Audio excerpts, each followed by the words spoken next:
जय श्री राधे कृष्ण। आइए आज आप सब सुनेंगे शरद पूर्णिमा की दो कथाएं। आश्विन पूर्णिमा को, जिसे कि शरद पूर्णिमा, रास पूर्णिमा, कुमार पूर्णिमा, कोजागरी पूर्णिमा और कुन्नूर पूर्णिमा आदि नामों से जाना जाता है। इस दिन विशेष प्रकार से माता लक्ष्मी को प्रसन्न करने के लिए, माता लक्ष्मी की कृपा प्राप्ति के लिए व्रत को धारण किया जाता है। आश्विन पूर्णिमा तिथि के दिन, इस दिन विशेष प्रकार से गंगा स्नान करना, दान पुण्यों का कार्य करना, भगवान सत्यनारायण का पूजन करना, भगवान विष्णु माता लक्ष्मी का पूजन करना, भगवान शिव के पूजन करने का विशेष महत्व होता है। और इस दिन दिन भर उपवास रहते हुए विशेष प्रकार से शाम को चंद्रोदय होने पर चंद्र देवता को कच्चे दूध का या जल का अर्घ्य प्रदान करना चाहिए। इससे चंद्र देवता का विशेष कृपा प्राप्त होता है। आश्विन पूर्णिमा यानी कि शरद पूर्णिमा के दिन चंद्र देवता अपने 16 कलाओं से परिपूर्ण रहते हैं और इस दिन माना जाता है कि चंद्रमा से अमृत की वर्षा होती है। इस दिन खुले आकाश में चंद्रमा के मध्य स्थित होने पर खीर बना करके रखने का विधान है। इस दिन सफेद खांड डाल करके खीर बना करके उसे खुले आकाश के नीचे रखनी चाहिए। और इस दिन चंद्र देवता का, इंद्र देवता का, कुबेर देवता का पूजन करनी चाहिए। इस दिन माता लक्ष्मी पृथ्वी पर भ्रमण के लिए निकलती हैं और देखती हैं कि मेरा कौन पूजा करता है। इस दिन दीप आदि दान करने का भी बड़ा विशेष महत्व माना गया है। इससे माता लक्ष्मी आकर्षित होती हैं। तो जहाँ तक हो सके शरद पूर्णिमा तिथि के दिन तुलसी वृक्ष के नीचे, पीपल वृक्ष के नीचे, खुले आकाश के नीचे, मंदिरों में, तीर्थों आदि जगहों पर, बाग बगीचों में जो कि दीप आदि का दान करना चाहिए। इससे माता लक्ष्मी अति प्रसन्न होती हैं। तो आइए आज आप सब सुनेंगे शरद पूर्णिमा की दो कथाएं। तो बोलिए प्रेम से भगवान विष्णु की जय, माता लक्ष्मी की जय, चंद्र देवता की जय, सर्व देवी देवता की जय। पहली कथा के अनुसार एक साहूकार की दो पुत्रियां थी। दोनों पुत्रियां पूर्णिमा का व्रत धारण करती थी, लेकिन बड़ी पुत्री पूरा व्रत करती थी और छोटी पुत्री अधूरा ही व्रत किया करती थी। इसका परिणाम यह हुआ कि छोटी पुत्री की संतान जन्म लेते ही मर जाती थी। उसने पंडितों से इसका कारण पूछा तो उन्होंने बतलाया कि तुम पूर्णिमा का अधूरा व्रत करती हो, जिसके कारण तुम्हारी संतान जन्म लेते ही मर जाती है। पूर्णिमा का व्रत पूरा विधि पूर्वक करने से तुम्हारी संतान अवश्य ही जीवित रहेंगी। उसने पंडितों की सलाह पर पूर्णिमा का व्रत पूरा किया। बाद में उसे एक लड़का पैदा हुआ जो कुछ दिनों बाद ही फिर से मर गया। उसने लड़के को एक पाटे यानी कि पीढ़ा पर लेटाकर ऊपर से कपड़ा ढक दिया। फिर बड़ी बहन को बुलाकर लाई और बैठने के लिए वही पाटा दे दिया। बड़ी बहन जब उस पर बैठने लगी तो उसका लहंगा बच्चे को छू गया। बच्चा लहंगा छूते ही रोने लगा। तब बड़ी बहन कहने लगी कि तू मुझे कलंक लगाना चाहती थी, मेरे बैठने से यह मर जाता। तब छोटी बहन बोली कि यह तो पहले से ही मरा हुआ था, तेरे ही भाग्य से यह जीवित हो गया है, तेरे पुण्य से ही यह जीवित हुआ है।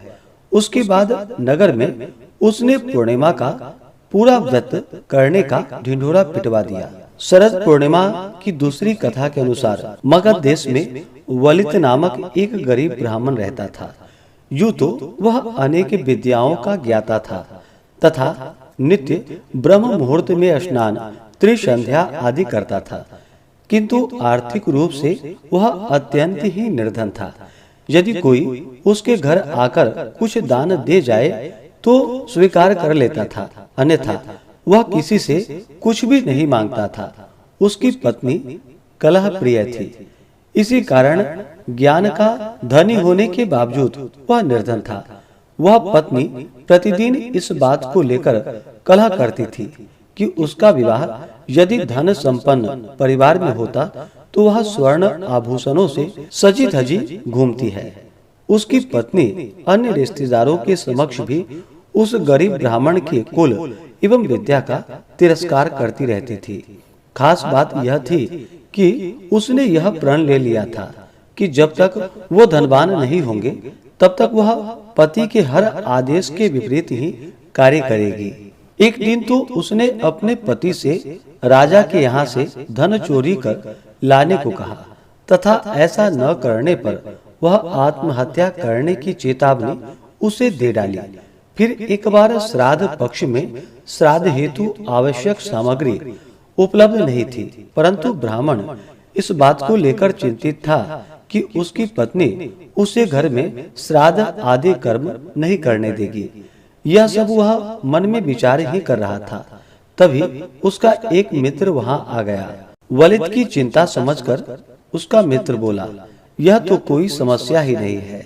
यदि तुम्हारी पत्नी जो तुम कहते हो उसका उल्टा करती है तो तुम उससे भी जो कार्य तुम्हें करवाने हैं उसके विपरीत कार्य करने को कहोगे तो तुम्हारी परेशानी अवश्य ही दूर हो जाएगी। इतना सुनते ही ब्राह्मण वलिद हर्षित हो उठा। फिर ब्राह्मण ने अपनी पत्नी से कहा कि हे चंडी, परसों मेरे पिता का श्राद्ध है, किंतु उन्होंने मेरे लिए किसी प्रकार की धन संपत्ति आदि नहीं छोड़ी, जिसके कारण आज मुझे यह दिन देखना पड़ रहा है। अतः तुम उनके श्राद्ध की कोई व्यवस्था मत करना और भोजन के लिए श्रेष्ठ ब्राह्मणों को न्योता मत देना। ब्राह्मण के वचन सुनकर उसकी पत्नी ने उसके कथन के विपरीत करने की तैयारी प्रारंभ कर दी। अपने पति के कथन का उल्टा करने की धुन में पत्नी ने विधि विधान से श्राद्ध कर्म संपन्न कराया। श्राद्ध के अंत में पिंडदान करने के पश्चात ब्राह्मण ने पत्नी से कहा कि तू पिंडों को जल में प्रवाहित करना भूल गई है। इतना सुनते ही उसकी पत्नी ने पिंडों को शौच की कूप में डाल दिया। इस घटना से वलिद अत्यंत क्रोध में आकर वलिद ने अपने घर से माता लक्ष्मी को प्रसन्न करने का संकल्प लेकर वहां से निकल पड़ा। उसने प्रण लिया कि जब तक माता लक्ष्मी उस पर कृपा नहीं करेंगी तब तक वह निर्जन जंगल में निवास कर मात्र कंदमूल आदि का सेवन करेगा और घर नहीं लौटेगा। लक्ष्मी जी को प्रसन्न करने के लिए उसने 30 दिनों तक धर्मा नदी के तट पर बैठकर तप किया और उसी बीच आश्विन माह की पूर्णिमा आ गई। उस जंगल में, उस वन में कालिये नाग के वंश की कन्याएं भी लक्ष्मी जी का व्रत कर रही थी। उन नाग कन्याओं ने पंचामृत, रत्न एवं दर्पण आदि अर्पित कर देवी लक्ष्मी का श्रद्धा पूर्वक पूजन किया।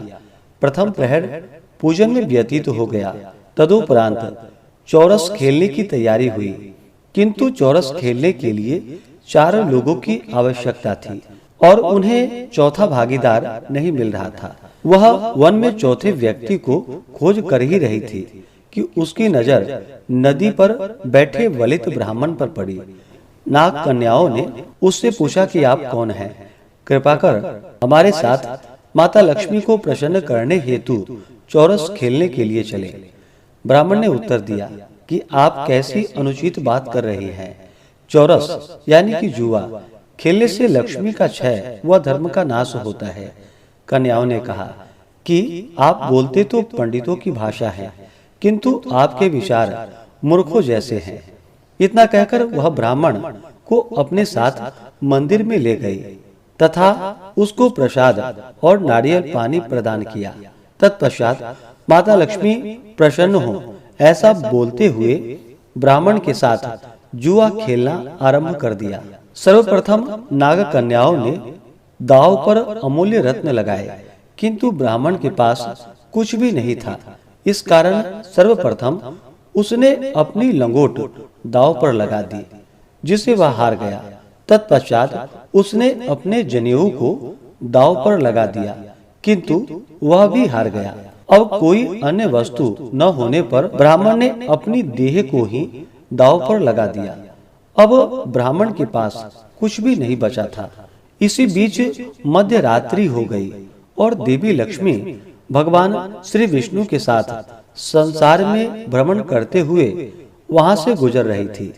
भ्रमण करते करते उन्होंने देखा कि एक ब्राह्मण कौपीन व यज्ञोपवीत विहीन होकर घोर चिंता, घोर निराशा से घिरा हुआ बैठा था।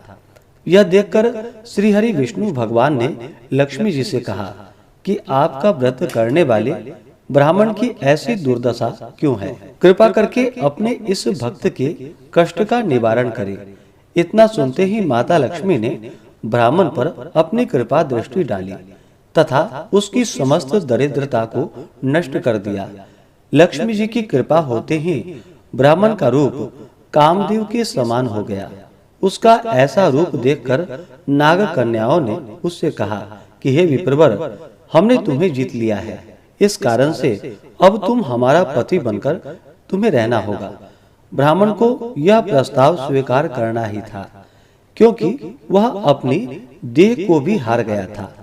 ब्राह्मण ने सभी कन्याओं से गंधर्व विवाह किया तथा नाना प्रकार के रत्नों के साथ वापस अपने घर के लिए निकल पड़ा। वापस अपने घर पहुंचने पर ब्राह्मण ने सकारात्मक सोच रखी, जिसके चलते उसका ऐसा मानना था कि उसकी पत्नी के तिरस्कार के कारण ही उसका भाग्य परिवर्तन हुआ है।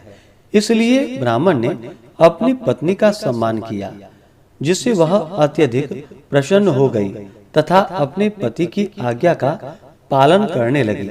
इस व्रत के प्रभाव से वलिद ब्राह्मण की दशा और दिशा दोनों ही बदल गई।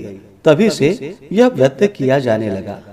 इसी प्रकार से जो भी भक्त सच्ची श्रद्धा के साथ माता लक्ष्मी की कृपा प्राप्ति के लिए शरद पूर्णिमा तिथि के दिन व्रत को धारण करते हैं, तो माता लक्ष्मी की कृपा से उनके सभी प्रकार के दुख और कष्ट दूर हो जाते हैं तथा सभी प्रकार के सुख तथा समृद्धि की प्राप्ति होती है।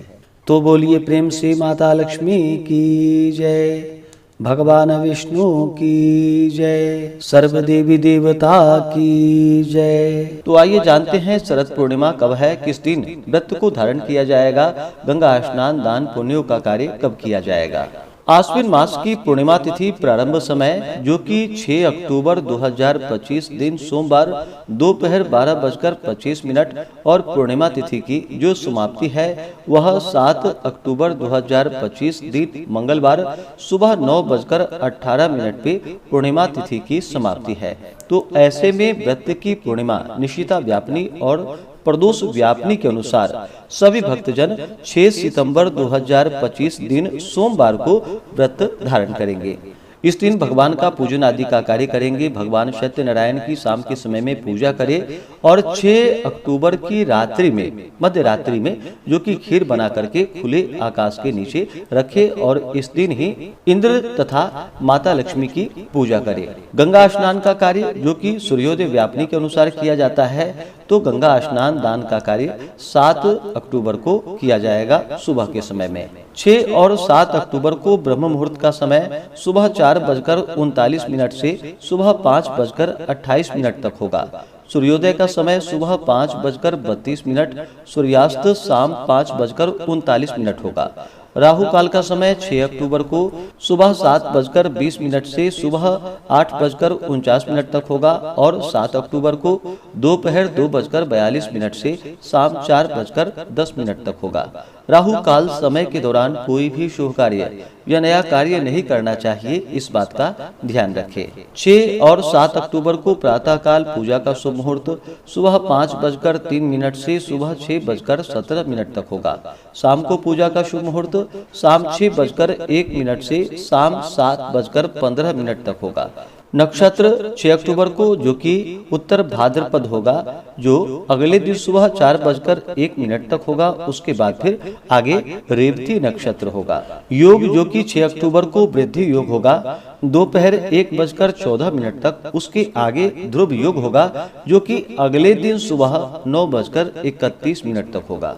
तो व्रत की पूर्णिमा 6 अक्टूबर को है और स्नान दान का कार्य 7 अक्टूबर को किया जाएगा। तो आशा करता हूँ यह जानकारी आपको अच्छा लगा हो।